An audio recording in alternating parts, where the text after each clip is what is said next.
Hello, g'day. I hope you're well where you listen. Thank you for listening to. This is a medical cannabis show about, and I respect the law, and I hope that you respect the law also.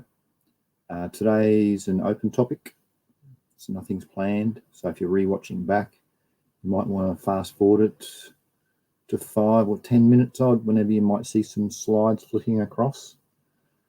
And if it goes for probably 10 minutes, it means there was no topic. So I have to wait for some cool people to rock up and they can ask some questions and start the show, hopefully. Something productive and interesting. So I'm going to wait till 2 minutes and then think about something I can talk about. So it's another, it's at 57 seconds now, so it's another minute odd. I can't talk about microbes because that's where I was for the last few shows. So it's got to be something different. So,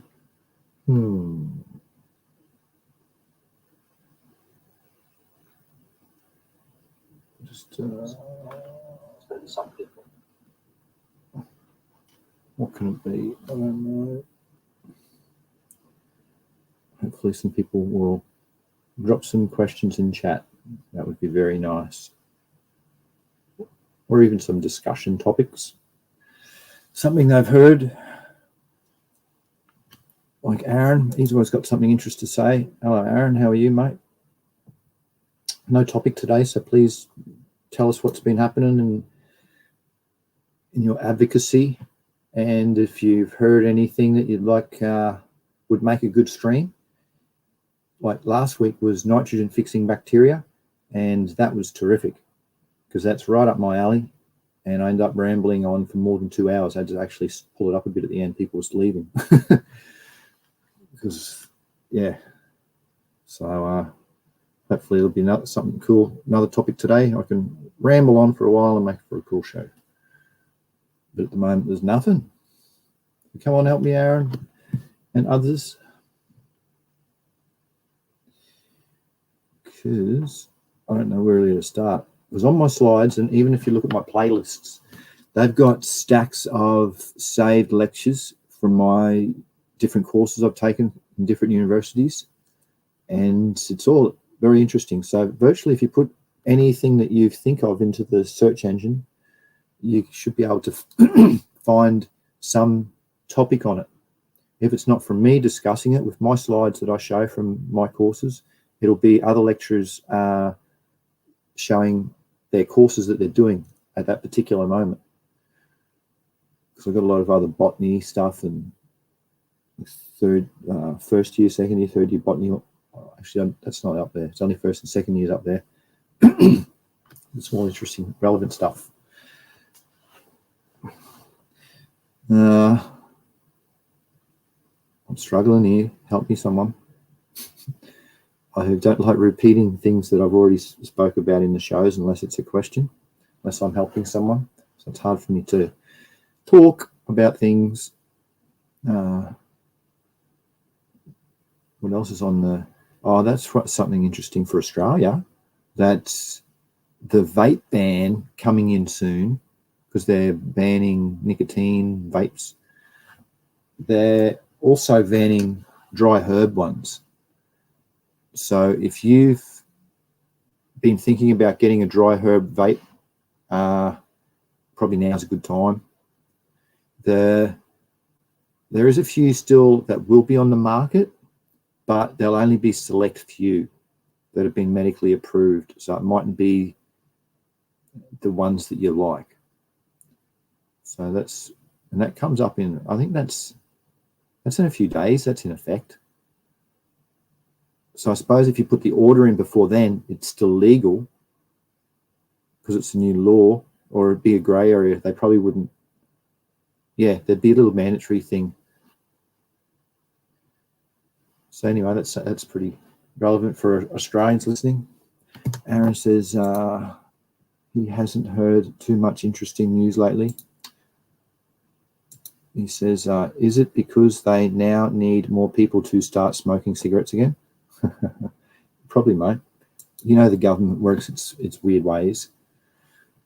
It wouldn't surprise me. Hello, Buttercup Draws. How are you? Nice to see you. Lucky, I love my volcano. I wonder what it will do to the prices, though. It shouldn't adjust the prices. That's good you're on the volcano. Nice one. It shouldn't do much for the prices, I wouldn't hope, because we can still order them internationally, and they should be able to pass through customs because they're medical devices. So I'm sure on their customs import things, there'd be a section for medical imports for that, because you can still, like, they don't tell you about all these things, but you can legally import tobacco, but it's got to be 3 months supply. So there's different little weird things that you can still do, but that's coming up soon. That's not blooming good. Well, I don't know why they want to ban the dry herb ones when they're trying to focus on teenagers and the e-vapes. It's just another excuse. I'm even seeing on my feeds that's something about, well, you know, the legalized cannabis party is very thick in Western Australia, and that's where we thought it might have been the state to be legalized. There's a bit of a backwards talk I'm seeing at the moment, which isn't good, which doesn't surprise me in Australia. Aaron says they would have lost so much money on cigarette tax since vaping started so many years ago. Huh. That's what it would be, all the tax that they've lost out on. Unbelievable. As Buttercup says there. Excellent. I thought we'd be stuck getting it from the chemist. Oh. They might have changed that, though, with these new laws coming in. That's what you used to be able to do, because, well, that's what you used to be able to do. I used to do it. So that I looked into the law. But, yeah, I don't know what the new law says, if you can still get it in under... And knowing the government, I don't think so. It would be... You can actually, well... How you can... If it's got no active ingredient in it that they don't like, that's the bit that bans it. Like, you can go and import all sorts of things and that, this and that, but as long as it's got that active ingredient that they don't like, that's the bit that makes it. So if you can get it and just maybe, I don't want to say, yeah, the Australian government's whack. Hey, Raptor. Nice to see you, Raptor. What can I tell you? You got any questions, Raptor, to make a show? Because there's not much of a show here at the moment. I've been looking into some cool Metahizium anisople is a fungus, biological fungus that kills thrips as well. It's a very strong asset. It's an insecticide as well. You know, it kills thrips, so it's an insecticide. But it's a there's a cool biological the fungus for you, mate. Aaron says, my medical care doctor asked if I wanted my new way of administering my... Okay, I asked if he was taking about vape carts. He said, no, it's a new thing. It's the asthma puffer. Yeah, yeah, I'll bring it up because it's pretty cool. There's a fella, I don't want to talk about me. Let's just bring it up. So it's AS, gee, I'm a bad speller.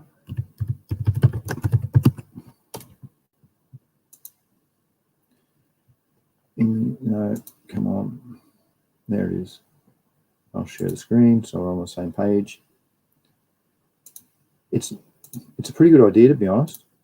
That's the way that they're going to, because you can't really, it's hard to refill them, these things. See down here? You get about 200 puffs, I think, was it, for $60 or something ripped off like that. But it's clean. It's laboratory made. So you're going to get what is actually inside of it. It's all pressurized, so it should be able to hold its ingredients for a while too. Stored at different temperatures where they have a problem with storing flour.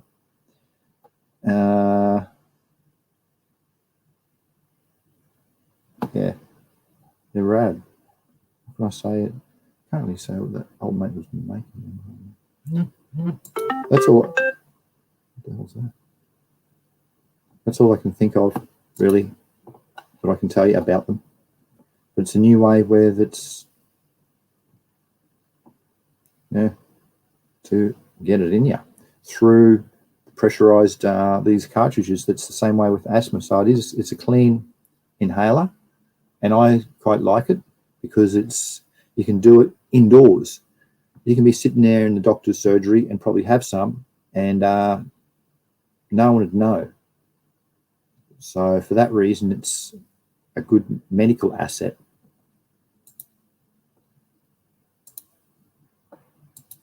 Yeah, it's pretty cool. Interesting, you reckon? Raptor says, oh, wow, I have not familiar with that fungi. Yeah, it's a different one. I'm looking into real weird ones because I've talked a lot. I'm not talking about microbes this show because I've done it the last few episodes, like heavily. But that's my key focus now. My university subjects this semester is advanced microbiology and microbial technologies. And in microbial technologies, we're looking how to use microbes to control environments, oxygen, water, all sorts of different things, nitrogen. Yeah. So like I've got now, I'm using 3 different types of nitrogen. Actually, I'm not going to go into microbes again. I could easily, oh wow. But yeah, that's a rad one. It's like Bouveria bassiana or Bacillus thuringiensis. Actually, I'm not going to crap on about that. What crap? I said, just give me a plain old flower. That's what Aaron replied to his doctor. Yeah, I don't mind the flower too. It's a shame. Well, if it's imported, if you can afford it in Australia, you can probably get some pretty good stuff. But I'm with you, mate. That to have the asthma and puffer might be good, one off, or to keep in the car or something. But I don't blame you. Raptor says I'm in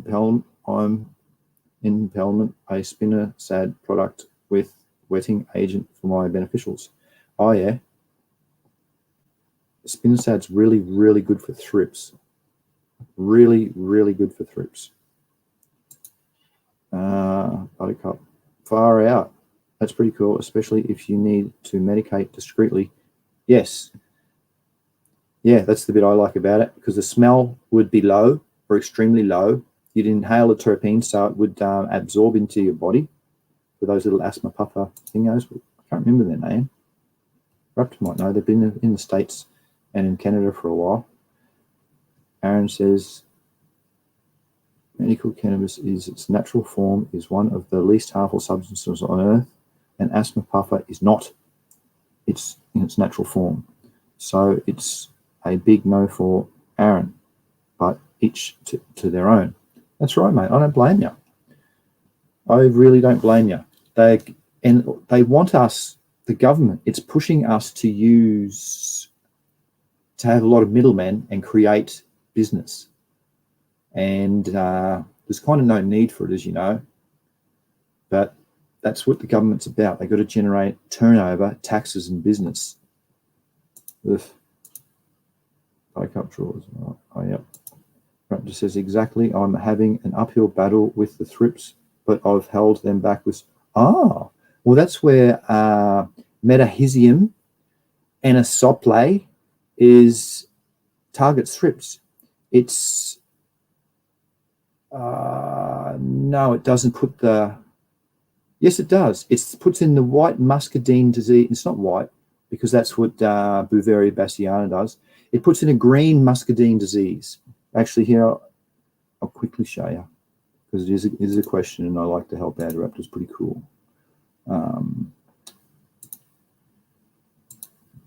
Better pull it up first.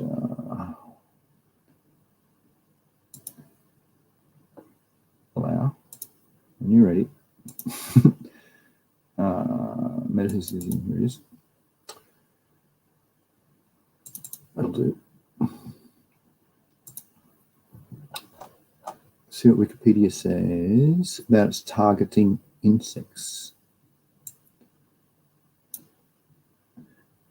Yeah, it's 2 types of species. It's genus. It's a fungi. Very good. You can read all that.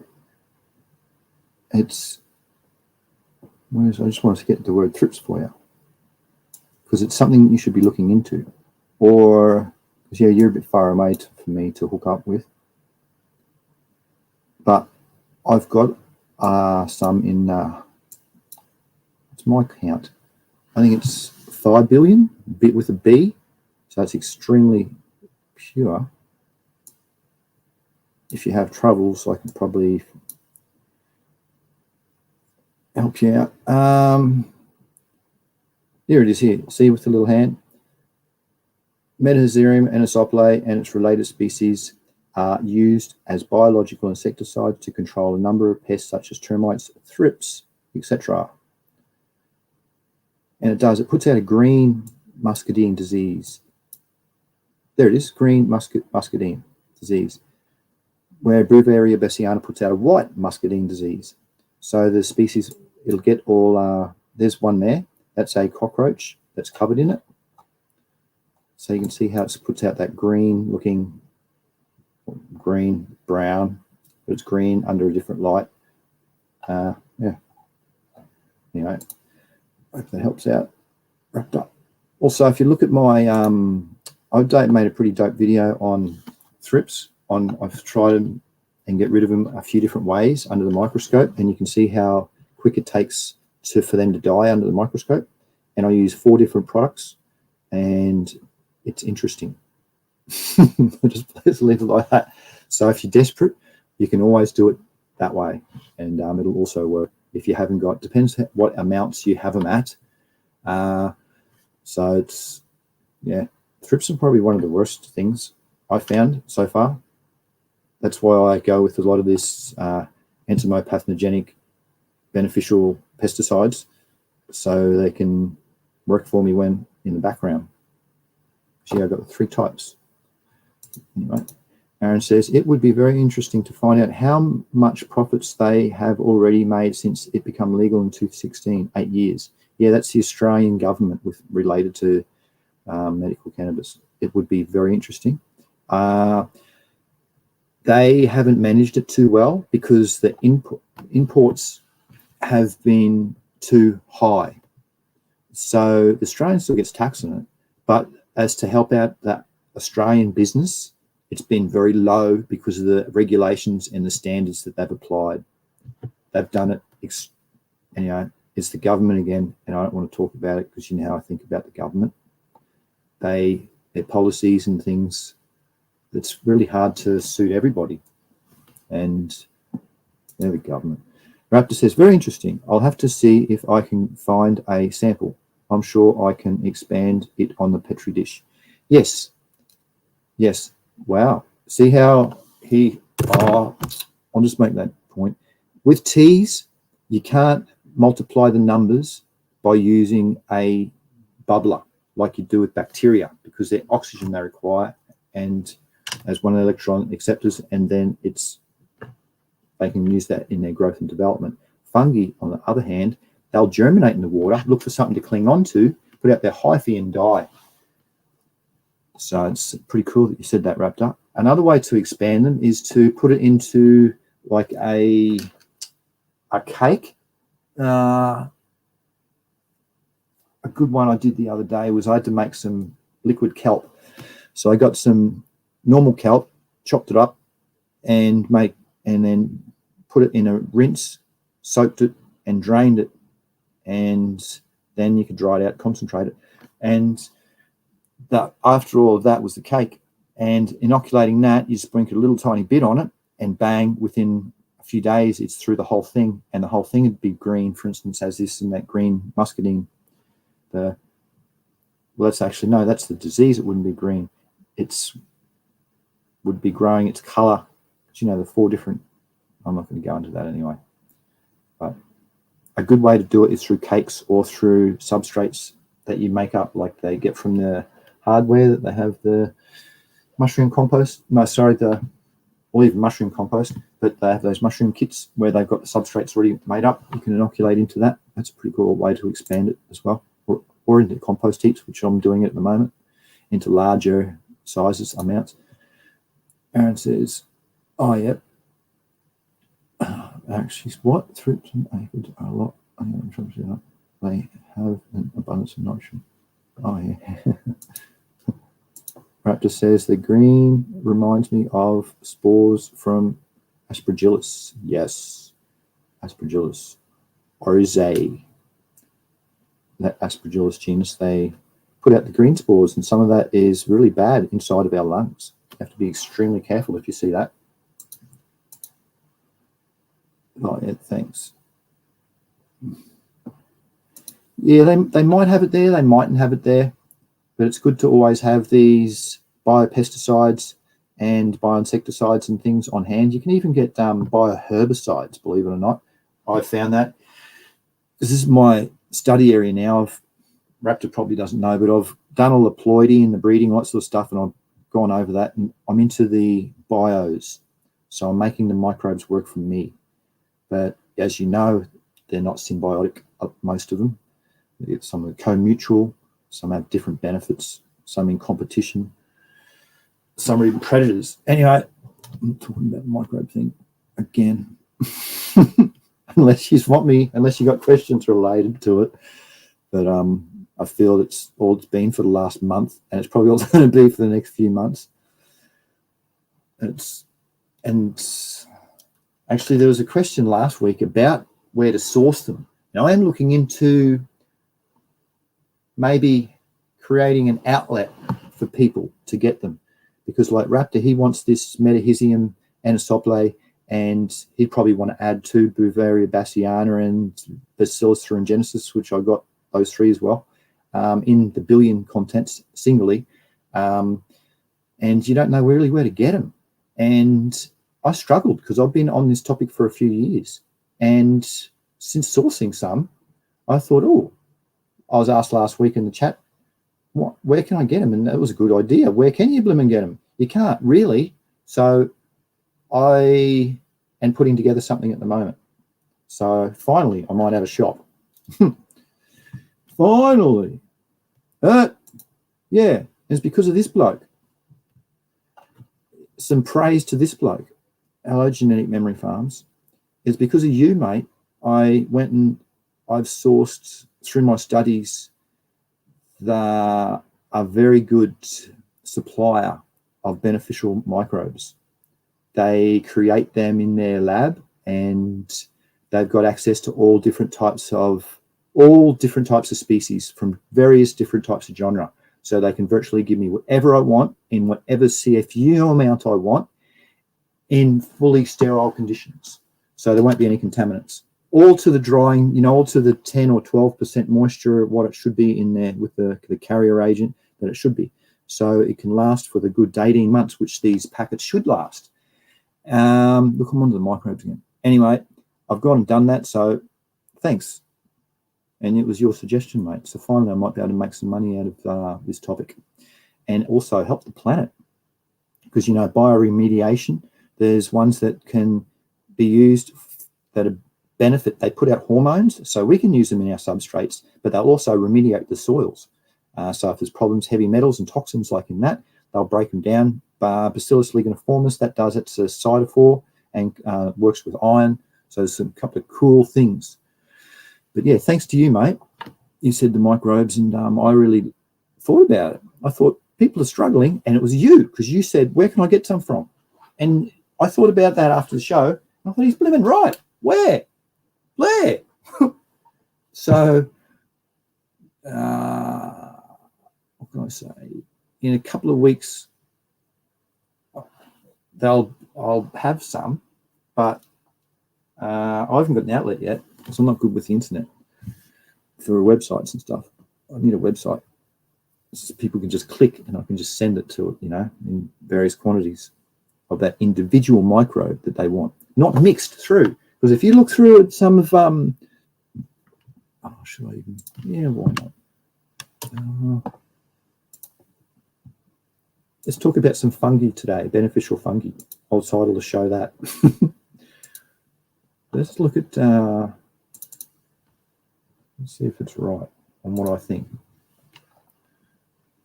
I haven't done this yet.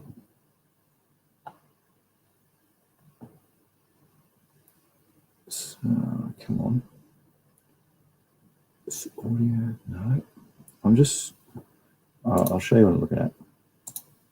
It's about getting the right blend. So if you can use them individually, that's all the power to you. Because if you want to get that into the area that you want and target the area you are trying to, you've won. But by blending them together, quite a lot of them don't work together. And I'm just looking in this list from this person's one where they've gone and made a big product and they've put a lot into one packet. You can see the colony forming units are so low, 125,000 colony forming units per gram. Mine are 1 billion per gram, and I'm still using 1 gram. So to get 1 gram of this, so to get this up to the 1 billion, what's that colony forming? So it's 3 more zeros. So you'd have to put gram, 1 kilo at this rate, to the rate that I'm using. So these ones that you buy are so low that they, good luck. But at least that they're trying, so I'm not bagging them one single bit.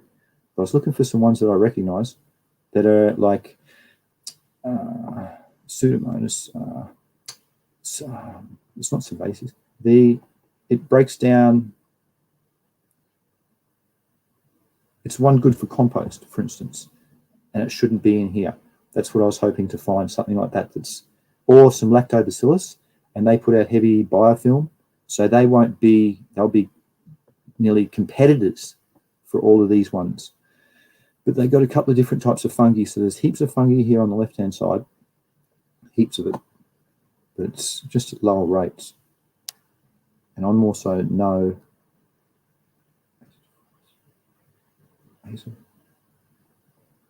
pretty much, I don't know durum. That's a yeast, so it shouldn't be in the bacteria section. Saccharomyces, Pseudomonas fluorescens, very good. Okay, it didn't help much, but I've been wanting to do that, and I just did it live, and I should have done it in my own time. So I was, just like that. So I'm in the process of just going through studies that are showing related things. That I've got a fantastic one from the ones that I've used, and I'm just seeing what happens when you mix them. What the outcome is. What's Rap to say? There's plenty of talk about when it comes to microbes. Oh, mate, especially from me. Yes, especially. G'day, mate. Cheers.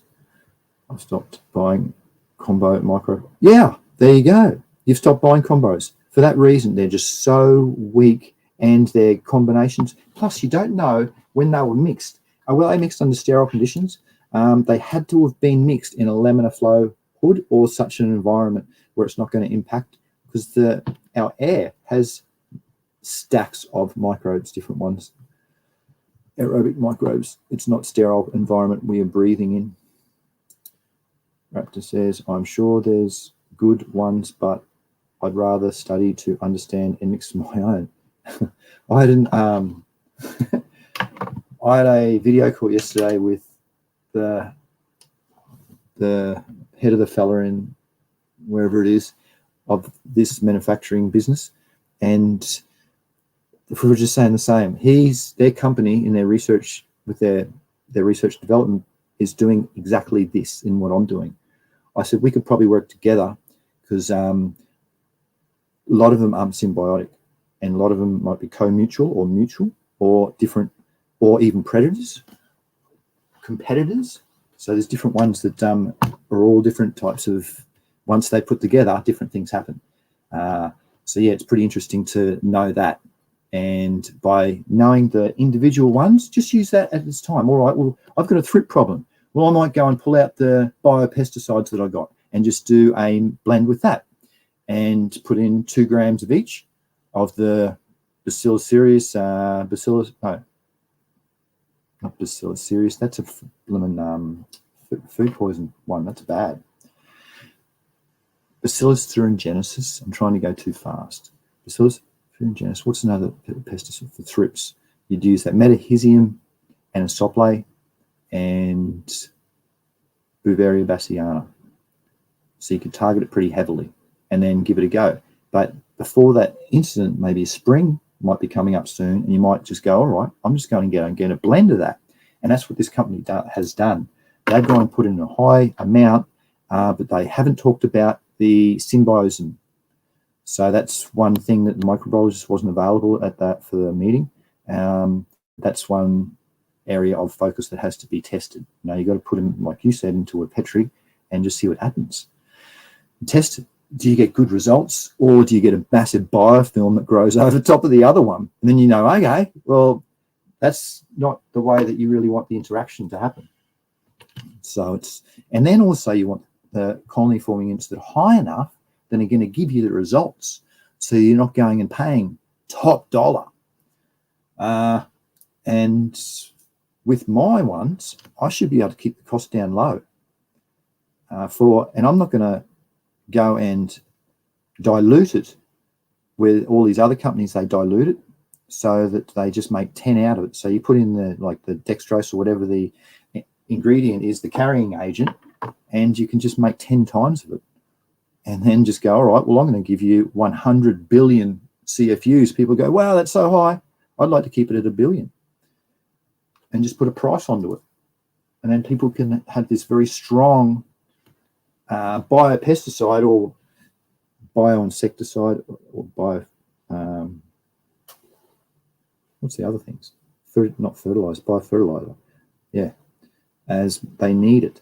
Like, for instance, I'm getting off the topic here. Back onto the topic. So, yes, by having singular is to your asset. Definitely, mate. And I'm doing some reading on it, and I'm finding out that quite a lot of them put out thick biofilms over the roots, and that's to protect them. That's like an antimicrobial to protect against pests and diseases, but it also doesn't allow symbiotic. So it's symbiosum, so it's not very good. So that's amazed me. So I can't really go and put all of the ones that I'd like to into the one area like that last product did, because you're not going to see the result that you want. There you go. Ask another question, Raptor, because last night was on bacteria and you seem to be on the fungi, which is I'd like to stay on. Mind you, I don't have much experience with fungi. I haven't really done much study in it, but I can probably help out. I've been working with it. And you should have good fungi as well as bacteria. And fungi, remember on the pH, it can withstand really low pH, not like bacteria. Raptor says, I really need to get Beauveria bassiana as well. I recently found my vendor sells them. Oh, good. As long as it's just them. Because there's one in Australia that has Beauveria bassiana in it. It's called Rootroids. It doesn't even have the colony forming units on the packet. So you can only imagine how low it is. So they've just gone and found a supplier, and then they've just gone and added their base and just chopped it up so much that it's so weak that and your people will still see results, because but it'll be over a long period of time. It won't be as fast as they want it. It'll be like a builder soil. So yeah, you can put it in, and you can put little amounts of fungi spores in, and they're going to inoculate and spread through your compost or through your substrates, through your aerated organic matter quite well. But it'll take its time. It grows a lot faster than roots. But yeah, to get it into your area if you want, you'd have to put it at a higher amount and cover a larger amount area so it could have that chance to grow. You could picture it. If you put it into a glass jar and watch the side of it grow, it might grow up the side of it and take a few weeks to grow up the side of it. So you could think under your spot that you're going to inoculate, how fast do you want it to get into your area for that? And keeping in mind too, that if you're going to put it into area and put little like seedlings into when you're using the fungus, it can easily overpower the seedlings quite quickly. I've had problems where I've inoculated substrates and then waited probably a month to plant, and then all of a sudden I put it in and there's nothing left of the seedling within a few days, because I should have sprouted it possibly in there first, not put a seedling that was already germinated in there. It just took over, and it wasn't, it didn't work well. Wasn't real happy about that one. Raptor says, I've been hesitant in the past because of low CFU counts. Exactly right, mate. Well done. Yeah. From that one before, remember we were looking at how low the CFUs were? 500,000? What? They reckon you want to have in, what was it in the, is it 1 million or 10 million? I can't remember the study I was reading that it was saying that's the amount that you want for it to be functional. So to do a task, not immediately, but quite soon.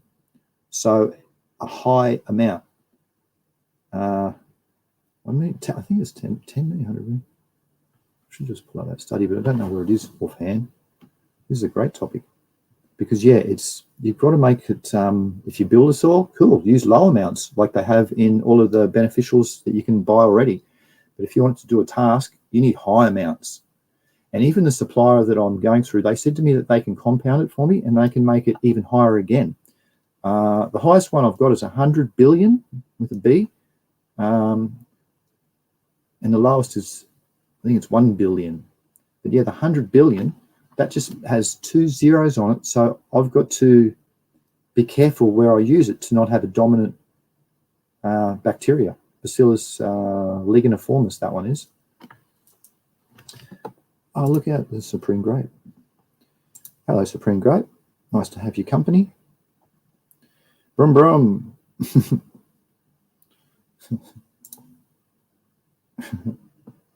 Raptor says the most cost-effective sample size would be billions, because you can cut it back to necessary inoculations. That's right. That's what I want to give the customer, that opportunity to make it weaker, because I could only see the advantages from that. It's pretty hard. It used to frustrate me going through it so much all the time, buying all those beneficials. But yeah, I'm not going to be greedy. So I like that comment, mate. Yes. Billions. Actually, all right, I'll just have a quick look and let's see if I can find that study. No. Amounts. Oh, I think I know where it is. Effectiveness of plant beneficial bacteria, microbes, and counting. Enumeration. Here we go. I'll just share the screen.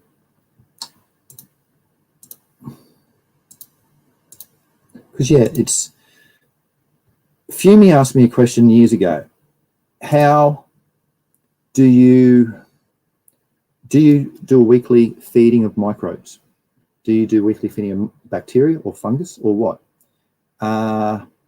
Depends on the amount, which is the CFUs that you're using. It depends on the substrate. Are you trying to fix a problem, or are you trying to just build it up and protect it for spring coming up?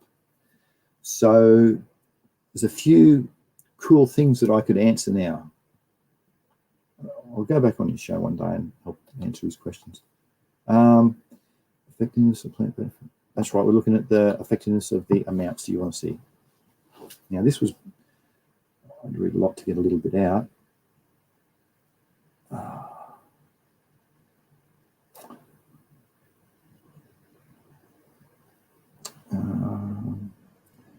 Sample preparation.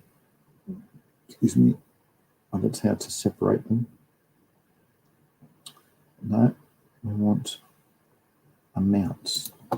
It's a culture-dependent approach used to monitor plant growth, promoting bacteria.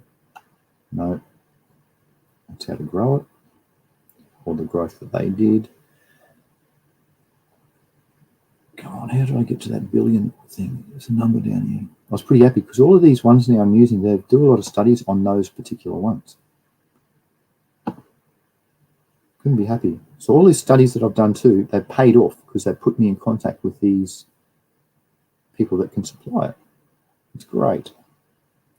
PGR based. No, come on, next gen. Molecular approaches used to monitor PGPRs. Might be in the conclusion, possibly then. Conclusion. No, I'm looking for numbers, so I skim through. Oh, dead set. Oh, this is a bad point I was trying to make, isn't it? It's in the billions, I know at least. So I couldn't honestly say what the 1, 10, or 100 billion, but they said the effectiveness you want it to be 10 to the power of 7. 10 billion. Where are you? Come on.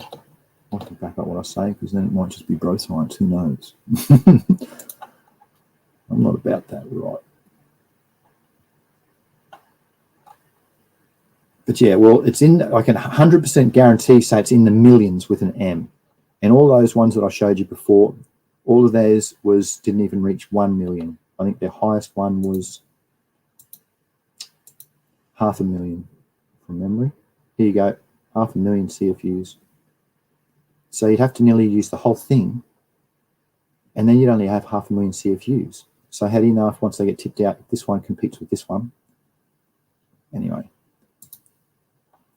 that's the sort of point I was trying to make. 40 days inoculation. I've only read this once, so I can't remember where it said it, and I skimmed through it too when I was reading it. I was hoping it would say like a number like that after 10 days. Cool.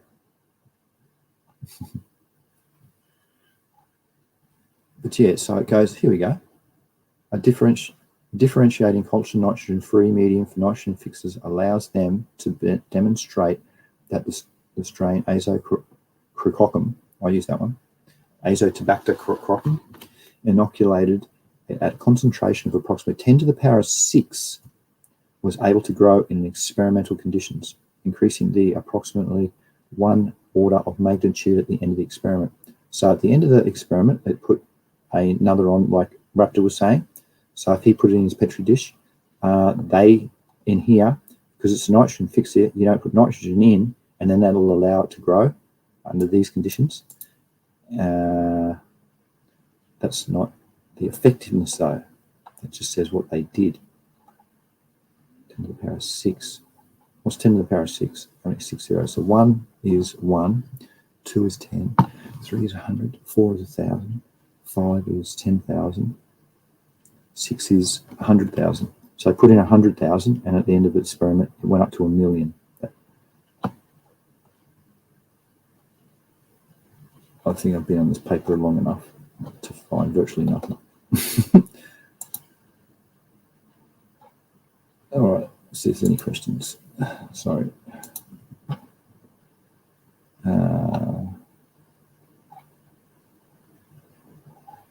Any questions? Enjoy your ride. The most cost-effective sample. Is in the billions. Oh yeah, I pay a reasonable price for a premium concentrate. I'd pay, yeah. That's exactly what I was thinking too, mate. But I'm not going to be greedy. It'll be at a good price, that's for sure. Users will go, wow, I hope. Actually, I've got a Weed Nerds video chat today. Raptor, if you want to join it. Or Supreme Grape, I think you're in there too. Just to discuss this, I don't know about packet sizes. So, or you could probably tell me what size packet would you get, like 100 gram, 50? Or do you want a big 200 or something that would last for ages? Of your fungi, you should. It's a good question to discuss. Oh, what's a good question to discuss? What's it? Can you repeat that, please? I was rambling on a fair bit then in that paper.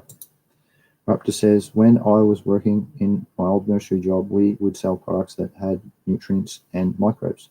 I always focused on the nutritional benefits because the CFUs, it didn't make much difference. Yeah, that's this company too. They're trying to focus on incorporating synthetic feed with microbes, and I said to them, absolutely no, I am not going down that road. I'm not working with those farmers, or if I am working with them, I'm working in transitional farmers, which are coming to try to go to organic, because I want to make the world sustainable. We have to promote the good things for Mother Earth, and that's this route. So I said there'll be enough business in this area already, because there's a lot of people screaming out to get the microbes that they would require for different instances. Like at the end of it, I'm going to have 5 different types of nitrogen-fixing bacteria. Just one of the type alone can produce 80% of sugarcane's nitrogen requirements. But I'm going to be putting 5 in. So that's by getting the right mix of the right, getting the right blend, it's going to work really good. And the fungi also, by getting the one that works really well and inoculating that somehow into your substrates. Maybe it can be pre-sold in peat blocks, so it might come already inoculated, or do you just want the powder itself to inoculate it yourself? That's a good question for you, wrapped up, because I want to try and focus on fungi today. Ask about, for that one. Okay, for microbial inoculation frequency has been the question. How often should you inoculate, or do you need to? Because people say use it every week, 2 weeks. Depends on what you're trying to do.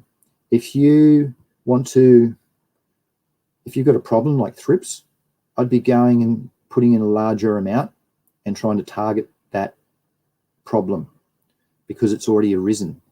But if this is what will be in the instructions, or if I'm going to do build a soil coming up into springtime, allow for the thrips to come in, I will put only a smaller amount in. Instead of doing 2 grams per 10 litres, I'd do 0.5 gram per 10 litres, just to get it into the substrate for it to inoculate itself and to work slowly.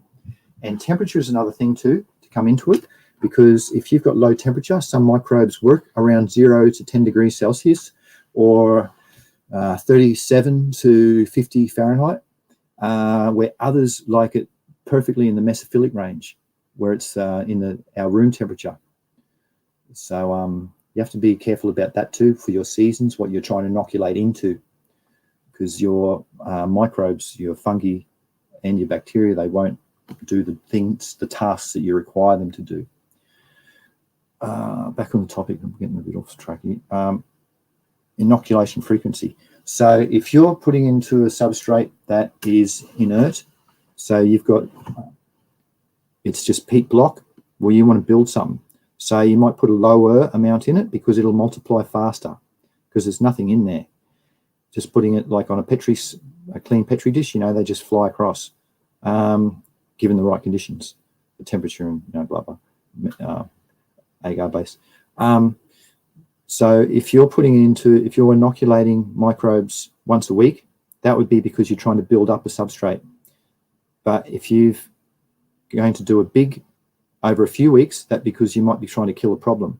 Like if you've got a fungal disease, if you've got Pythium, for instance, and you're saying, oh gosh, look at it starting to wilt. I'm getting these little wilt and it's starting to get brown at the stem, down at the bottom of the hypocotyl where the stem touches the ground.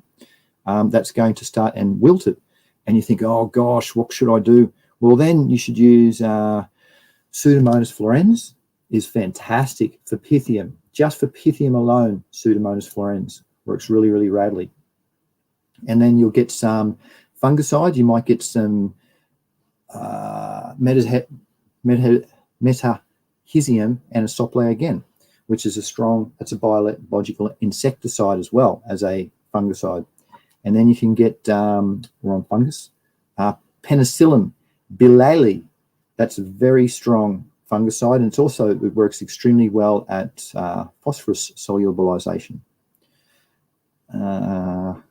So yeah, the inoculation really goes on about how often you need it. Knowing your situation that you're working with is a good way to put it.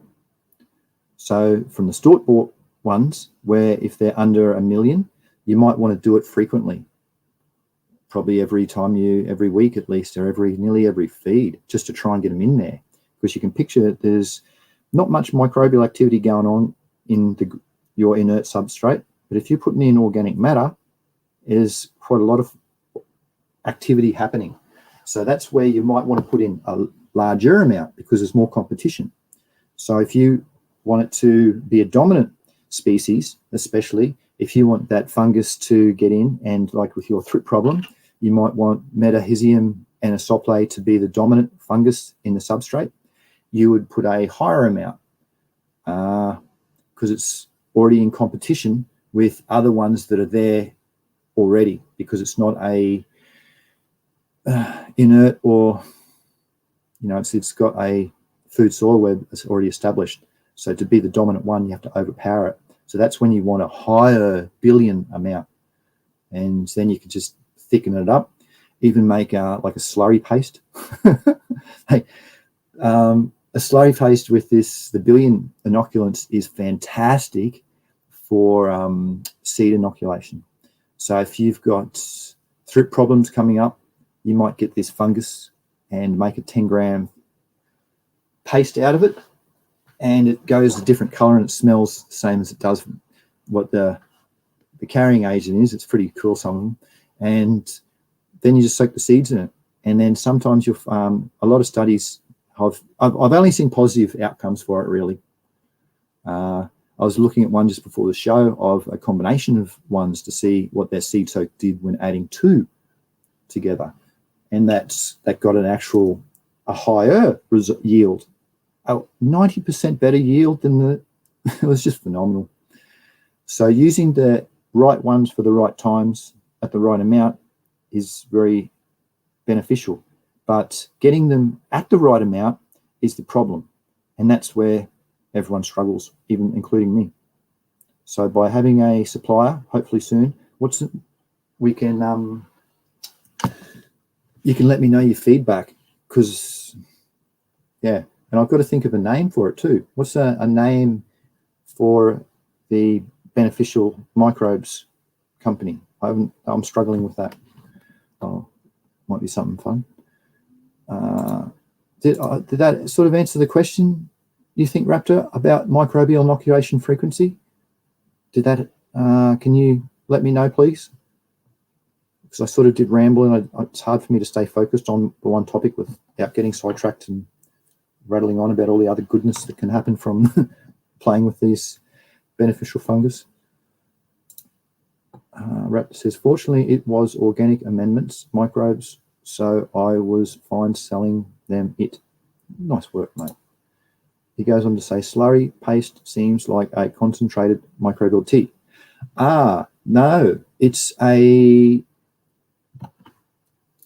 slurry. You use, well, like for instance, if you've got thrips that are coming up, or in your pack, your neighbours, they've got agriculture down the back and that near your cacti, and they've got thrips, and you see, you'll go and inoculate your seeds with a slurry paste. So when they germinate, they'll have this endophyte. Actually, I don't know if that Metahizium anisople would be an endophyte. It might be an endophyte, but I can't guarantee that. But anyway, you'll have protection. So the slurry paste gives the outside of the seed protection. So once it's sitting in the ground, it'll sit there, and then those spores will germinate because there'll be water around it, and bang, they'll strike out, and they'll start and form hyphae, and that will give you your mycelium. And then when the seed comes in, it'll have its radical, and then it'll work in together with it. So it's protecting the seed, the rhizosphere that's around the rhizoplane, and it's protecting that field as it grows. That's what the slurry paste would do.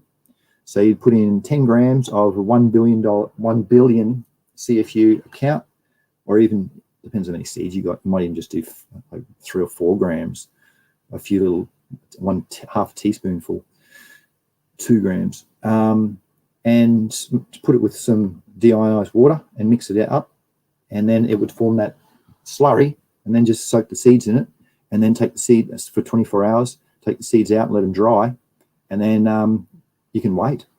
That's how they inoculate seeds.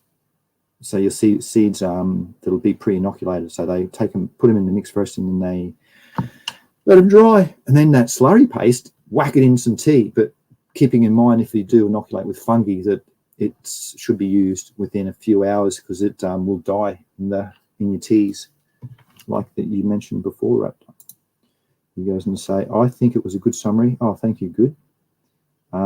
It's dependent on the species in question, the problem you're trying to solve. Yeah, and the substrate that you're inoculating. Is it in competition? Are you using organics, or are you using inert peat or cocoa or something like that that hasn't got much of a establishment happening? It's pretty rad, isn't it? Beneficial fungi. And people, this is a good topic too, a good point actually. Once you've inoculated it, you'll put it through your mulch or whatever, or it goes through your seaweed blocks or any type of aerated organic matter. You'll let it dry a bit, and then once you pull it apart, you'll see some white stuff come out from it, and that's the spores. So you inoculate, you've grown millions upon probably billions in there, that little tiny area that you have your organic matter in a pot size, and once it's dried, you can inoculate it and use it further that way. And the spores are fine. From my reading, a lot of these microbes, fungi, beneficial fungi that I can get are in spore form. So if we go and do the same thing, inoculate it, reuse, let it dry even, we can keep those spores active. And you don't have to keep rebuying it if you've got it already established in your substrate. So by having this billions and billions, I could be shooting myself in the foot, in the sense that once, say, Raptor, he goes and inoculates and he gets it into his full mix, it's into his blend, and he reuses his substrate, so he's got a pile out the backyard. It's also in that, when he pulls it apart, he sees it growing inside that. He's not going to apply anymore. He's not going to want any more. He's not going to need any more, because he's got a dominance of that fungus growing. So, yeah, that's why people dilute it, because you have to keep going back and back, or you have to do techniques to keep it alive, to keep it, not alive, to keep it forever going.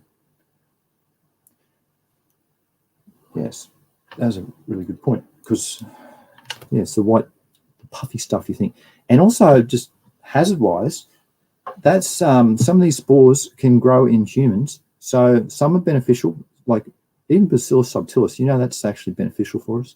But a lot of the spores are Aspergillus that Raptor brought up before, the green. It can cause, I can't remember what disease, but it's, I don't want to look for it. It's but problems in our lungs. So if you're going to inoculate and do these drying techniques, make sure you put a respirator or some sort of mask, or wrap something around your breathing inputs, because if you've got an immune deficiency, you could really be attacked, and that would be terrible for you trying to work with beneficials to get sick yourself. So take hazards, take precautions when needed. Would that be good? Would be good to have information page going into each species. That's what I plan to do. So I'll have gone through enough studies, and I'll put down the references of the studies to say why I suggest to do an inoculation at 2 grams per 10 litres, or 2 grams per 6 square metres. What's that? 18 square feet, as an example. That's what I'll be putting in the notes, because that's what I'm doing. Well, here, I'll show you. That's what I'm doing right now. Been doing for the last quite a few. All of this. These are ones that I've found that do multiple tasks. So they'll do all hormones, different types of hormones. Look, gibberellic acid, cytokinins. So all different types of hormones can be used at different stages. Then it's got we've got to do nutrients. So Bacillus mucilagingenesis, look at that. Silicon, it's or lignoformis, it does P and K. So not just nitrogen only. So you incorporate that and that, you've basically got your NPK, but in what amounts you need too. And then you've got your fungicide, pesticides taken care of too. So look at polymixer. Shouldn't be telling you this. Gibberellic acid, indole acetic acid, cytokines, nitrogen, phosphorus, and it's a fungicide. Yeah, that'll do. But I'm going through and putting all different studies on different types of things to get different outcomes. So you can use it and make up your own decision. Or like this company I'm working with, they have a section in their company to answer these exact questions. Because they said, do I need to, I should speak to someone. I said, no, I'll be working with them more so because I've up on the latest studies and I look for this. This is what I've been focused on for some time now. I've got like an ADHD thing where I get crazy focused on topics, and this is what I'm into at the moment. Raptor says, I question expanding the culture on organic matter repeatedly in isolation for long periods of time. Sounds like textbook bottleneck for genetic variability.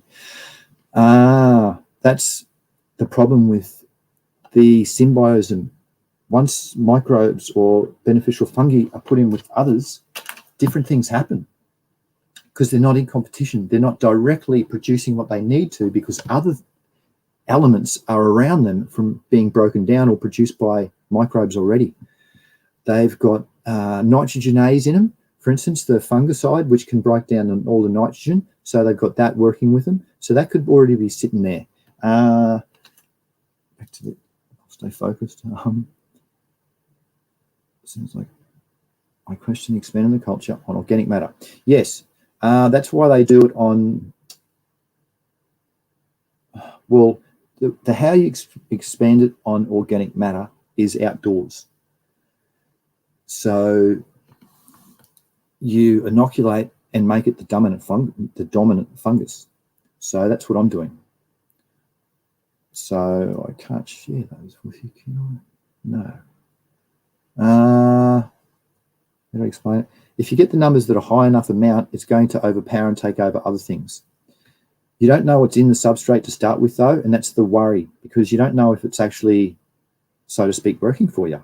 How do you know if there's some sort of, how do you know if it's working? How do you know if it's doing the job that you want? That's the testing, that's where it comes into the testing then. That's a different side of it. Get back to the question. I question expanding the culture on organic matter repeatedly in isolation for long periods of time. So expanding the culture in the organic matter for long periods of time. Oh, so you'd like to know how to do it? Well, if you want to keep it going for long periods of time in organic matter, you would inoculate into a few compost heaps, for instance, and then keep it at its favorable conditions. So you'd learn about that microbe. So let's have a look at the growth rates for your fungus that you've been talking about, because you've got the thrip problem. So we're going to look at the growth curves for Metahisium and Asople.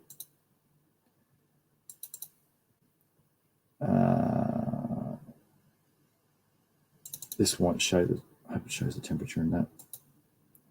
Because some work really low and some work high, so that's also something to take into effect. I'm going to have to go into the other ones, aren't I? I'm going to have to stop sharing for a sec and pull up the right one.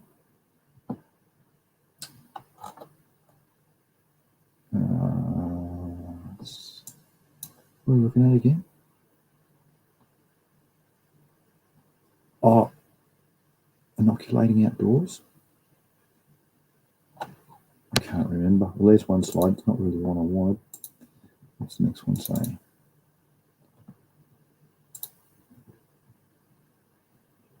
Here, I'll just share screen again. What was the question again? I question expanding the culture on organic matter repeatedly in isolation for long periods of time. Oh yeah, because yeah, that's right. We're getting on the growth curve of Metahisium. So I was hoping to see. There you go. Look at all its target insects. No growth curves on this one. That's how much you add. to your question down here, if you want to kill things, yeah, a lot more. Like I was saying before, it's broad-based. What's the next one say? I'm looking at growth curves. I'm not sharing screen yet. Share screen.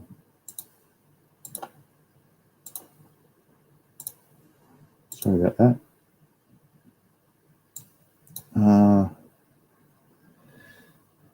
Growth curves. Doesn't say anything about temperatures. Let's be on. Yeah, over 200 pests this fungus can handle. Aphids, thrips, leafhoppers. It's like just amazing. I couldn't believe it when I found it. I thought, what? This has got to be included in the biopesticides.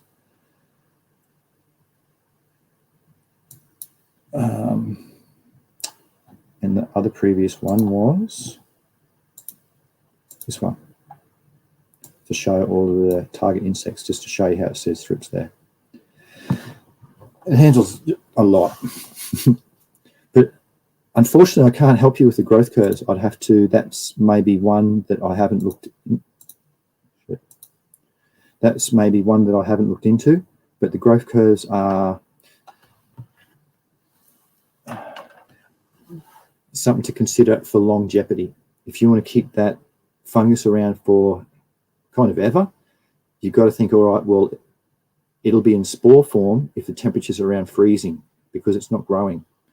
So then you'll think, well, if I got another fungus that might grow at around freezing, it might be, I can't think of one actually that grows on ice. But, you know, if you got that one that's been inoculated from the ice areas, it might take over in the colder regions, so you might want to try and warm it up a bit. It's about looking after longevity, your fungi, beneficial fungi that you want for them to work for you. So you've got to learn about them and their growth curves, and most of them spore up because that's how I buy them. So the ones that don't spore, they will already be in the ground in competition or symbiosis, or who knows. Raptor says grasshoppers are very hard to deal with historically and even today. That's where you'd make up a blend of, this is for foliar, and Bacillus thuringiensis. It lasts 3 to 4 days on the leaves. So if it was to touch it, for instance, it'll get inoculated that way. That's one way of getting into the grasshopper. Another way would be to make up a spray and spray it. So walk around once or twice a day, or you notice them at certain times. You might just go and spray at those certain times. And it's funny, just watching something outside. Back to the question. Okay, grasshoppers are very hard to do. And then you get your other entomopathogenic fungi happening. Your Beauveria bassiana, and that fungus that we've been talking about, that's this same muscadine disease that it gives, the Metahizium anisople, and Bacillus thuringiensis. So you get those three, put it into a mix, into a spray bottle, and then you go and spray it. So you'd have a rad biopesticide, especially if it was targeting thrips. Oh, you'd see grasshoppers. Well, to spray. Well, those are ways for fungus and bacteria to work for you. There's other ways to get rid of grasshoppers, like with neem or with potassium salts fatty acid, because it's a thin-shelled insect. How else? Let's have a look. Oh, what about Monterenesis, some biopesticides? Some actually not fungicide or bacteria. Oh, look, there's, hello, Lene, how are you? Yes, it is at the end. We've got a good show thanks to a few cool people who've suggested it's a fungi topic today. So, oh yeah, that's what I was going to show you on grasshoppers. I have to look up what's used on expanding using the petri dish. Oh yeah, thoughts on what is used?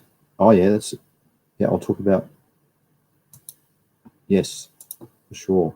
I'll help you with the grasshopper outdoors. I'm just looking for one poster. It's just pretty quick. I'm not going to ramble on about it. It's just this cool poster that has suggestions for everything.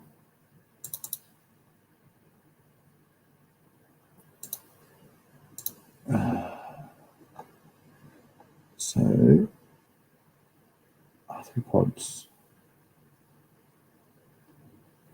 Disease mollusks. Arthropods. Up here we've got, there's your fungi, Bavaria bassiana, Metahisium. There's a different species of it. So two of the ones, and definitely Bavaria bassiana. Bacillus thuringiensis. Oh, that'd probably be up here. Oh, it is, look. Because we're talking about fungi. They're the fungi that can help with your grasshoppers, but they'd have to be sprayed on it, where this one, it lasts 3 to 4 days on the leaf material. That wasn't the one I was actually looking for. I was looking for the another biopesticide. This one.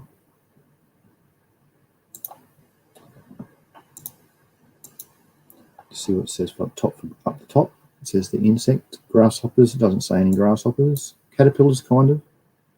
Trichogramma. Oh, trichoderma. Trichogramma is an insect. The trichoderma I failed to not mention as well that I'm into. There's a few species of trichoderma that are beneficial. Here, just let me show you. I'm still showing the screen. There's my collection. Haseum, I already use, but since looking into it, Aspergillium, look, it produces hormones as phytohormones as well as a fungicide.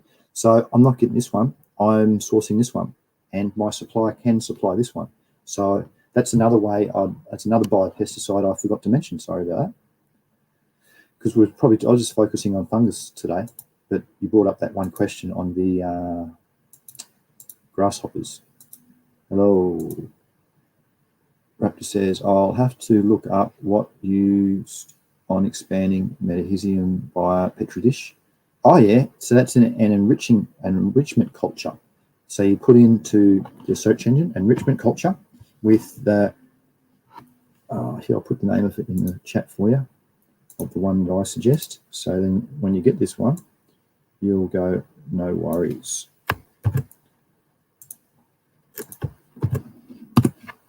That's the one I use in the chat now.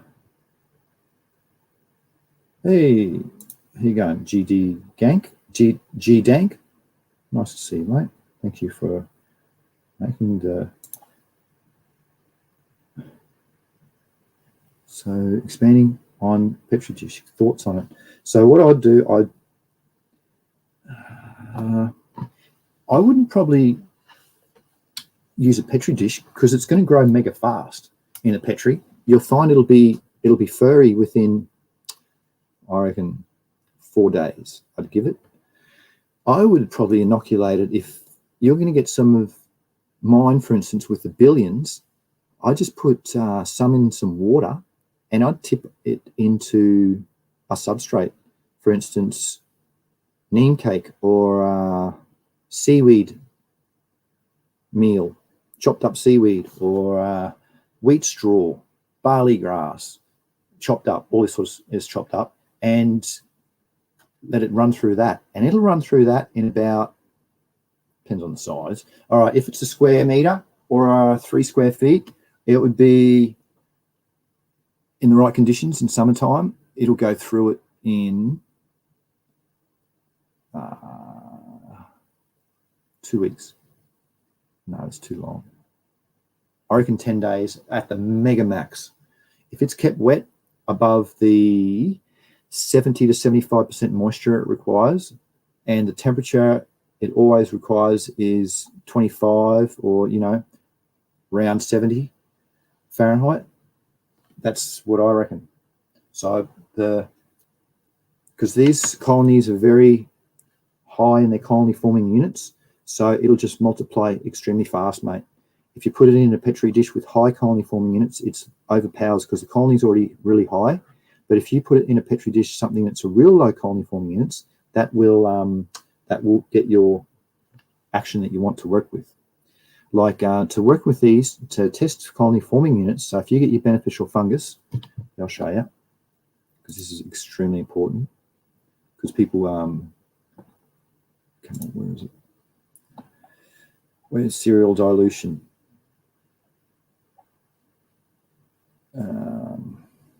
There's one. Yep. I'll share the screen.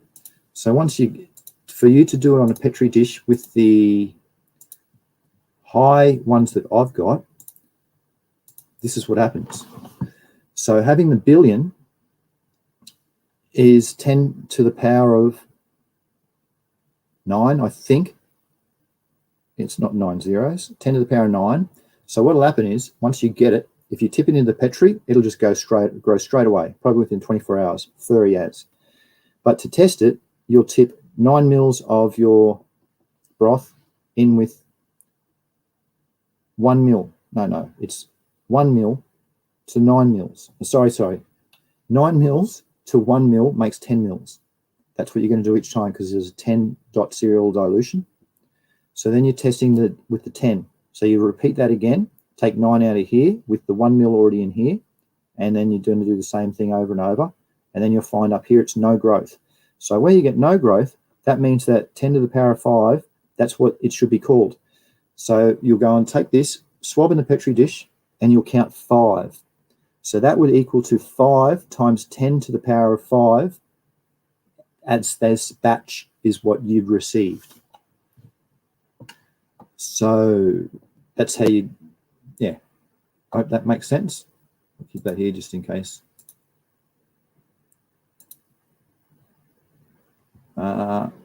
So to expand it, I'd be going with a larger, because if you're getting it in the hundreds of thousands of colony forming units, that's where you might want to consider doing it in a Petri dish or something smaller. But if you're going to get it in the millions or especially billions, you're getting given a colony that's already formed, basically. So you just want to see where that colony can thrive in. Thoughts on what to use in organic compost to aid in inoculation to expand it. Oh, righto. Okay. This has been a fungal one. Let's go and look at soil science. No, this is the, what am I looking at? Substrates. So it's mulch. I don't know which topic to go to. Organic farming. Where's my mulch section? I made a few videos on mulch. You can go back and look at them. I've actually made a good one on inoculating mulch.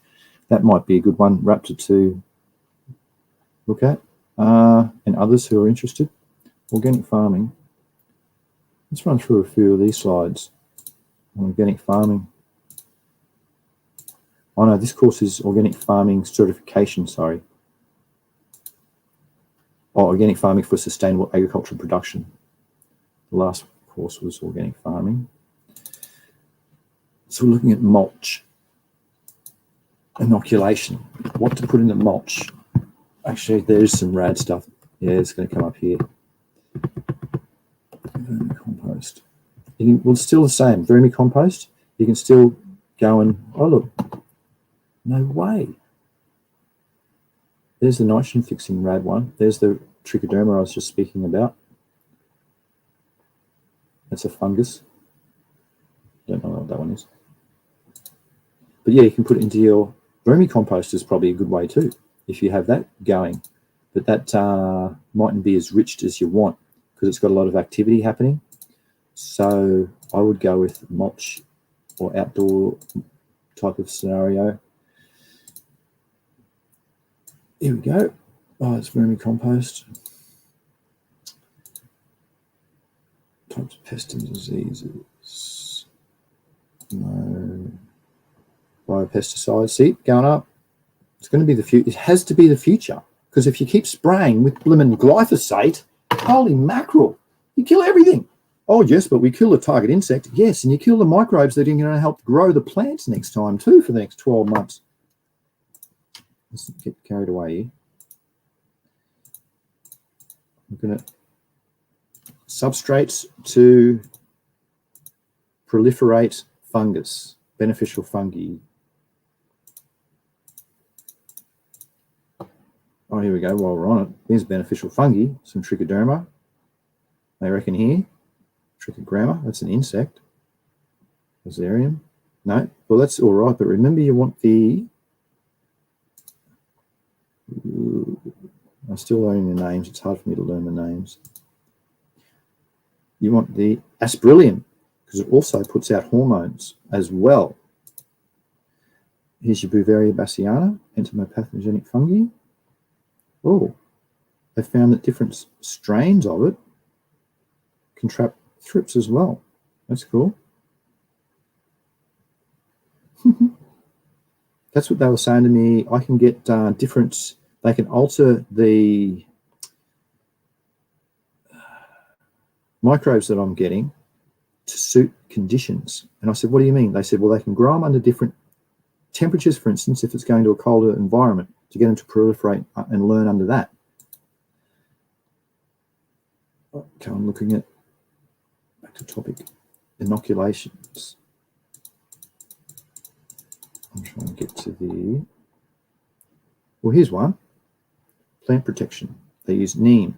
You could just use your inoculant with all this stuff too. They ferment for a week, and then they spray it out. Actually, no, that's not right, because there's no organic matter in there. Oh, here's a seed. We were talking about before, the seed soak. Soil treatment. What was your question again? Substrates to grow it in. Nutrient management. Here, see, you want your microbes. All microbes do this unless you're going to give synthetic fertilizer. So by getting the right ones and the right blends, you can get this action for free nearly. As long as you've got all the things to break down the minerals that have been immobilized in your organic matter. Here's some different, it's not really compost, but this is all inoculants that you could use. So all of these things are different sources for enrichment of your beneficial fungi, even cattle dung. And you can see here's the NPK rating of all of the neem cake, sugarcane, wheat straw, rice straw, hastings compost, so that's just plant compost, urban compost, rural compost, farmyard manure, and cattle dung. That's one way, one sources to put in your piles. Farmyard manure. Yeah, and then after you put in your pile, so you've gone and used these outside at the right temperatures, and you're in summertime now in the Northern Hemisphere, so you can make this. So grow the grass, get heaps of organic matter, put it in a heap, and then start and work on it. And that's where you'll put your inoculants into it. You'll want to maintain the moisture to 80% always. Otherwise, it goes out of that moisture. The fungus that you're trying to multiply won't be able to, it'll go back to spore form because it'll be out of its growth requirements. Disease management, no. Examples of crop rotation, no.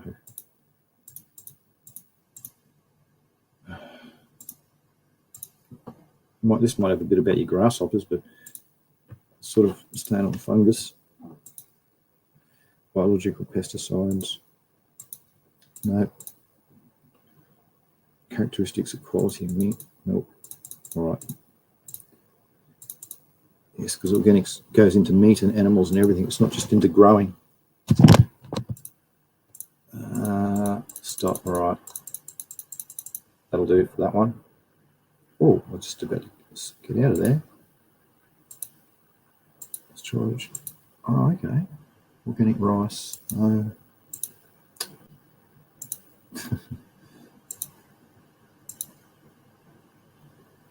It's pretty rad. Stay on topic. One hydro. You see this if you want to do you can do organic hydroponics. Used with teas, filtered nutrient teas. There you go. I support organics. inoculation of fungi. That gets into the pesticides. Did that help? Is that enough of it? Oh, here we go. He's got a question. Holy mackerel, it's been an hour and a half. Holy moly. Thanks to the sewer dilution, biotech. Yeah, you studied too, mate. Support that. Good on you. Oh, well, it's perfect. I started a new vertical flow through vermicompost. Nice. I also started another mini Johnson Sioux bioreactor compost. Holy mackerel. You'd be harvesting your methane soon from, or your CO2 from your microbes. You know, you can do that. You can get methane absorbers that, anyway, stay on topic. This is perfect.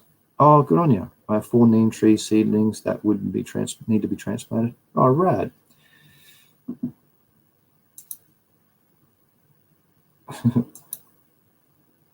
Raptor says, would alfalfa work as well? I've been growing it as a cover crop and as source of having a homegrown source of organic mulch. Yes, is the word. Alfalfa, that's in the legume family, I think, isn't it? So that's also nitrogen fixing. So you've gone and got rhizobia is a microbe nitrogen fixer that would work really well with that one. Rhizobium. Okay. But yes, alfalfa. So if I was growing alfalfa and wanted to multiply my beneficial fungus, I would chop it down, dry it. I'd mix it with some because it's pretty rich in nitrogen. So it might be a good source to dilute. So you could afford to put it with some hay or other things like that, but you have to know that it doesn't have other fungus growing on it specifically. But so you might have to pasture it, put it in the oven and get it to that temperature. So yeah, a good base is alfalfa. From growing fungus in the past and to do site-specific cultures, you do want to have a media that's been sterilized. So you can put it in your pressure cooker or in the oven. But if you're in general, if you're going to probably use this outdoors, you just want a dominant species to be as in your fungus. So you could work with what's already there, and that's what I'm doing. So I'm inoculating at a large amount, maybe every once or twice a week, and especially before it rains, because it's really going to help disperse it through it. So I'd put it once or twice a week if it's not raining in one center, just pour it, tip it in the center. And if it's going to rain, I'd put it over a larger area for it to go through and spread it through it. And that will inoculate it. So alfalfa would work really good because it's got a good, nitrogen source. I remember using, that's actually an amendment that I prefer alfalfa. I can't remember the NPK ratings on it, but it is one that I use as a nitrogen source. Nice one. Mulch fertilizer. Exactly right. Yes, it's a good way to get a small amount through a big area, and couldn't be well said. Couldn't be any better said. So coming into a season, you would put your biopesticides heavily into it and make sure that they're thick, because I was reading Bacillus thuringiensis. It only lasts a few months, and then it'll go back into its spore form. So if you want that to be in the dry season, to be active, you would want to repeat that. But yeah, your mulch fertilizer is the way to go. Inoculate that, get it really live with the beneficials. Remember with the amount of, they did a metagenomic test of the pumpkins in Alaska, in Anchorage there, just out of Anchorage, to learn why they are the world's largest. And it wasn't from the daylight hours, it's because of the amount of species that was in the substrate, because there was over 20,000 different types of different beneficial fungi and microbes happening So that gave the diversity to produce and for everything to work unbelievably in check and well. And that's what gave them the result. So by getting that happen into your mulch or fertilizer, it's a win-win. Is there any more questions?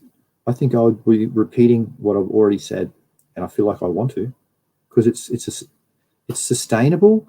It's free virtually if you look after your microbes. It's can be done with any plant. It helps with your fertilization, your remediation of your soils, because there's all heavy metals going in from car pollution and all sorts of everything. And it's, I don't know, I just get a kick out of helping Mother Earth. It's sort of like a pat on the back I feel I get from doing these practices. Yeah, and the more I do, the more I see the results, that I don't have to put any inputs, and I see things working very well. And I just think, wow, man, it's just, it's an exciting topic. Very exciting topic. How about mixed with pasteurized cocoa coir? If I was going to inoculate pasteurized cocoa coir, because that's inert, so, and it's been pasteurized, so it's basically got nothing in it. What would I do? I'd just put a very small amount into a warm area. It's just even in room temperature. And for instance, what did I do the other day? I was making that, I said this at the start. It was your rice strainer full of seaweed, but chopped up through a blender, so it was pretty fine. So that much full. So it weighed a bit. I left that, I didn't tip it out after I made my liquid kelp. And I think it was about 5 or 6 days later, I looked at it and I had mycelium growing through the outside of it. So it was through the whole thing. And I thought to myself, wow, I should have inoculated that with one of my beneficials. That's what, yeah. That was a pretty good topic for today too. And that's something that it just worked really well because it was in the right conditions for that particular, and it grew white. And I think that's, no, I'm not going to, I used to think penicillin was white, but it's not. Something else was white. It was in one of my blooming exams too. I can't think of it at the moment. Sorry. Oh well. So you're mixing it with pasteurized cocoa coir, putting an inoculation into that. I'd use a lower amount because it would work a lot easier. There's nothing, no competition. There's nothing in there for it to fight against. It's just going to proliferate. So giving it the right growth conditions that beneficial fungus wants, it will just expand so fast. You can nearly watch it grow. You don't need a microscope. It multiplies so fast. That's what by using that with the roots of the plants, it helps gain nutrients for the roots of the plants, because it's like an extension of their roots. And answer the question. How about mixing it? Yeah, so you'd have to use a smaller amount mixed with pasteurized cocoa coir. A larger amount would get through quicker because there's no competition. I hope that answers that question. Get your questions in now, because I'll be wrapping up very soon, because I've got a 30-second delay for the questions that come in. But it was really good on beneficial fungi. Fantastic. Yeah. It's so beneficial. And get the right ones there. Fungicides, phosphorus solubilizing. So what that means is that if there's minerals sitting there, so 45% of phosphorus comes from the DNA. So if there's other microbes there that are dead or dead, the fungus can put out phosphatase, which is the enzyme that will break it down. So it's sitting there as an enzyme, and it'll touch this microbe and it'll start degrading it, which will release and make the P2SO4- available to the plant. So that's how the phosphorus solubilizing situation works in the beneficial fungus. I'm thinking that the cellulose is the primary microfood. Haha. If you should be looking at, there's a Bacillus cellulose is a species that breaks down cellulose, and that's used for compost heaps. And that was one of the ones I was looking for when I showed that all those beneficial fungus before in the great white side of that packet. Because yeah, that's a one. You want to use those types of microbes when you're using, when you want to break down cellulose, or like for a carbon to nitrogen ratio. It's really important with your beneficials, with your microbes, because if it's too rich in nitrogen, it'll eliminate the nitrogen because the microbes will use it all up. It'll be gone. Everything breaks down too fast. But the right ratio is 1:24, and with that ratio, it will break down at a rate where it'll retain a lot of the nitrogen. So it's, which is what you want when you're breaking things down. Mostly. Different situations for different things though. But yeah, cellulose is the primary. Is cellulose the primary microbe food? The primary, no, they all have different types of inputs. They all work under different growth conditions, and I'll have a chart from that for you. Here we go. Let's see what's going on this one. So you're thinking, no, what was the other question? Why can't I see it? Cellulose is a primary microbe food. That's right. So what's a microbe food? What's that? We're talking about the lasting time of microbes before. Here's look, 4 days on Bacillus thuringiensis, like I was saying. Just to back up, some of the fungi, several years if host plants are grown well. There you go. So if you maintain your beneficial fungi specific genre specific or species specific, but yeah, you can many years you can maintain it for. All of these ones are not fungi. Trichoderma is generally incorporated as granules in planting time, serves indefinitely as lower numbers in most soils. So indefinitely. So there you go. Streptomyces, no. Okay. So that was a good one to back this show up. I was talking about the carbon nitrogen ratio, and you're looking for inoculants to put to multiply your beneficial fungi. Here's the CN ratio of the different ones that I did bring up before. So you're talking about alfalfa, and if you were to get an alfalfa long and then cut it, it'll turn into a hay. So it'll give you 1:25, which is looked below it. Look at that. Ideal microbial diet, 1:24. So the carbon's on the left, nitrogen on the right. Well, looks like Raptoblimmin, you're onto the perfect inoculant for CN to ratio, which is the right rate for action to happen without too much action. What's the bloody question again? I'm being going for too long. This is all so relevant and rad. That's how to, I'm going to start on the topic. I'm thinking cellulose. It's microbe food. What is it? That's right. I was going to get to that basic one on the skin. Microbe food, it changes.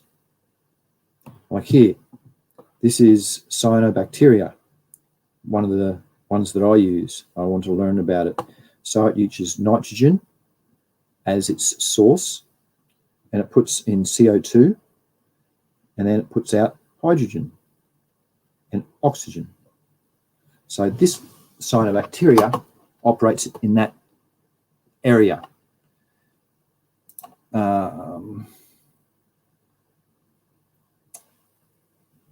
Other microbe food, Come on, start to with microbe food. Oh, Jesus.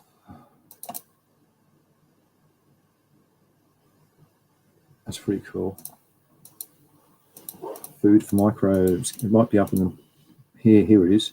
Availability of nutrients. So this is what is going to grow your microbes or not. So you've got to get the right enrichment cultures, and there's 5 things that grow a microbe. They're not them. That's your nutrients. So it's one of the 5 is nutrients.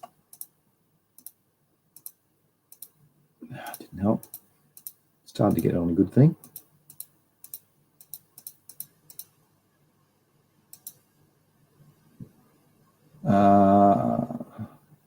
No, it doesn't really help. I suppose it does. It's very technical though. I want to get that technical. Actually, it's an easier one up here. Availability of nutrients. We saw that before. Electron acceptors for respiration, then electron donors. So you've got to have the right electron acceptors and electron donors. So it's got to take one and give one to the other, and that's its pathway for respiration. So that's how its growth and development happens within that particular microbe.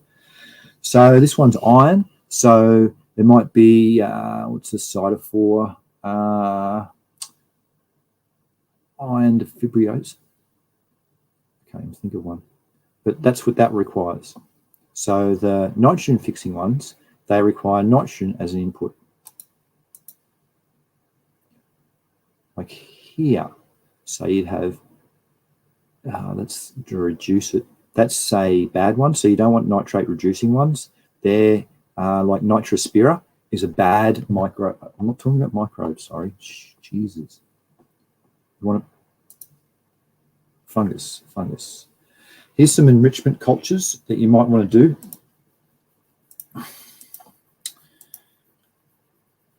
So just talking about the enrichment culture is exactly what you want. So if you want Nitrosomus is pretty rad. Nitroplumilis. Oh, that's archaea. So Nitrosomus, it takes NH4 or NH3 and converts it into NO2, nitrate, down to here. So that's all it requires. So that's all it processes. So if there's too much of,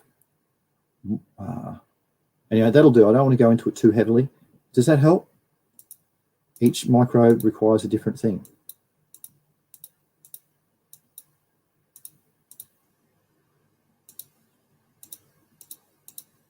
I think that was about the what I want to get to, that slide. All the different types of environments. Can heavily go into this. Yeah, it's all up to the reduction oxygen potential. That's how the microbes basically work. Here we go. Resources and conditions that govern the microbial growth. So your fungus and bacteria and other types of microbes require this. As the resources, they all require carbon, nitrogen, others, macronutrients and micronutrients, and their electron acceptors and electron donors. So they need that. If they don't have one of those things, they don't have the resources to grow. So that's the resource they need, and then it's got to be under the right environmental conditions. So the right pH, temperature, moisture, oxygen, light requirements, and salinity, I suppose, but that's not really in this topic. So that's the thing I wanted to get to. Rad. That explains it. Sorry to get to in a long round route to get that in. Cellulose. No, thanks. That was excellent. Good on you, mate. I love explaining things thoroughly. Got to go. Family lunch. Thanks for the stream. Good on you, Buttercup. A lot over my head, but still informative. Thank you for joining. And I'm going to go to, because, yeah. Oh, no. Is there any more questions? Sorry. I hope that, yeah, because that helps with the microbes and with the fungus that we're talking about today. So I'll rename today's as a fungal, biofungal, bio-fertilizer or something along those lines. And I thank you, cool folk, for interacting. Because without you cool folk, it wouldn't have been a show. And it was blooming excellent. I really do love these topics. So I really do appreciate you talking about it. It's my natural, I just love it. I could ramble for ages about this, to be honest. But it's 1:15 and I've got to do a Weed Nerds call because we've got to talk about more microbe stuff. So I might see some of you there, and I might see some of you next week. Here again, bring your cool questions, bring your cool selves, and thank you for your company. It was excellent. Appreciation is shown. That's all. Thanks for listening, and happy breeding, happy growing, and good health to you all. Bye-bye. Ciao, ciao. Like Lene says.